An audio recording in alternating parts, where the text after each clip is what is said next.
Buenos días, mis amados hermanos. Después de la euforia del cumpleaños que le dije ayer, qué bueno que estamos de nuevo con la batuta en la mano. Y dice el texto de este día en Lucas capítulo 20 y versículo 21, dice, y le preguntaron diciendo, Maestro, sabemos que dices y enseñas rectamente y que no haces acepción de personas, sino que enseñas el camino de Dios con verdad. Amén. Padre, gracias porque aunque estos religiosos de tu época, oh Señor Jesús, quisieron agarrarte con mentira y con falsedad y lo hicieron, pero era un plan de Dios que ellos estaban cumpliendo. Gracias, Padre, porque tu palabra es fiel y es verdad. En Cristo Jesús. Amén. Empezábamos ayer hablando de las acechanzas de los religiosos al Señor Jesús, ¿verdad? Hablando de que la palabra de Dios es para salvación.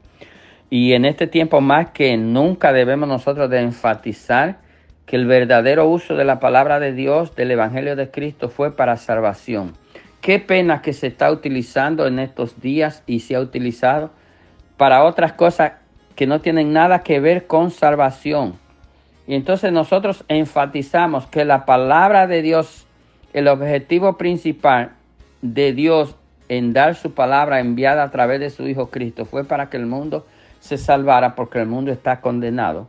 Porque la palabra de Dios condena al mundo, pero el Señor Jesús lo salva. Entonces, estas personas de la historia que estamos hablando, vinieron con una pregunta en la mente de ellos sabia, pero una pregunta tonta, porque ellos no entendían que ellos mismos se estaban condenando con lo que estaban diciendo acerca del Señor, porque eso hizo el Evangelio del Señor diferente al de ellos, a la religión de ellos. Dice, le preguntaron diciendo, Maestro.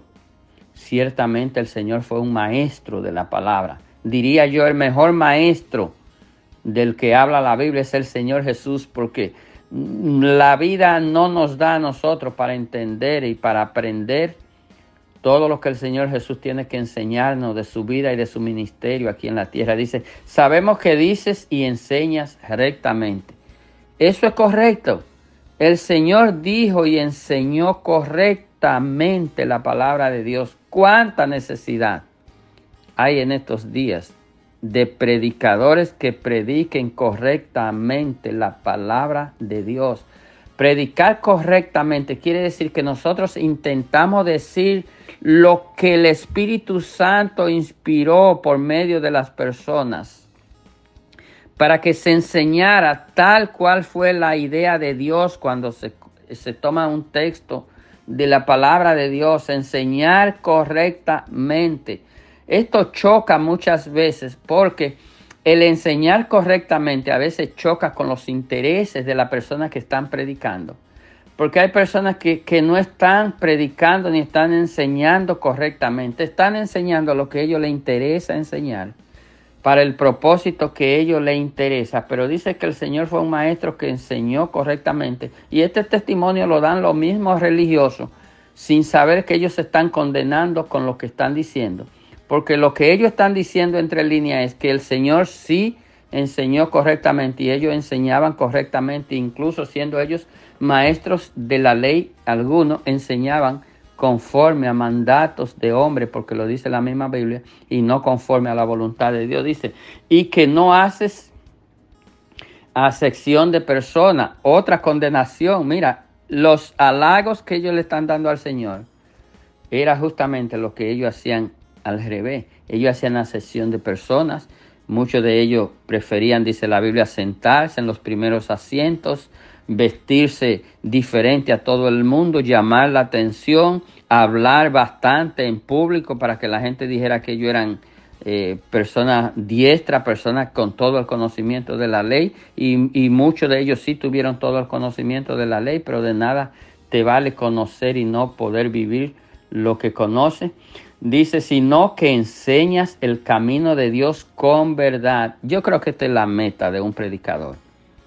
Esta debe ser la meta final. Yo como predicador debo anhelar llegar a poder enseñar el camino de Dios con verdad. porque yo voy a ser juzgado y reclamado por lo que enseño. Por eso hago tanto énfasis en la verdad de la Escritura y cómo voy a enseñar una verdad que no conozco. ¿Cómo puedo enseñar una verdad que no vivo? Este era uno de los grandes problemas de ellos, que ellos querían enseñar lo que no vivían. Ellos tenían un conocimiento básico, ¿verdad? Ellos conocían la ley de Dios en este tipo de conocimiento, ¿verdad? Que se estudia y se aprende. Pero nosotros necesitamos sabiduría más que conocimiento, y necesitamos el conocimiento, no me malentiendas, pero la sabiduría de Dios es la que hace que la palabra de Dios pueda obrar en la vida de una persona. Yo te puedo predicar sobre tu pecado, pero es el Espíritu Santo de Dios y su palabra la que van a hacer que esa palabra surja el efecto. Entonces ellos dicen que él enseñaba el camino de Dios con verdad. Y todo lo que dijeron era verdad, aún lo condenara a ellos, porque eso era lo que ellos hacían, enseñaban mentiras, vivían mentiras, ponían cargas para que la gente llevara cargas que ellos no podían llevar. Pero el Señor nos da una lección de enseñar a nosotros los que predicamos, enseñarles a ustedes la verdad para que ustedes puedan elegir entre la verdad y la mentira. Dios te bendiga en este día.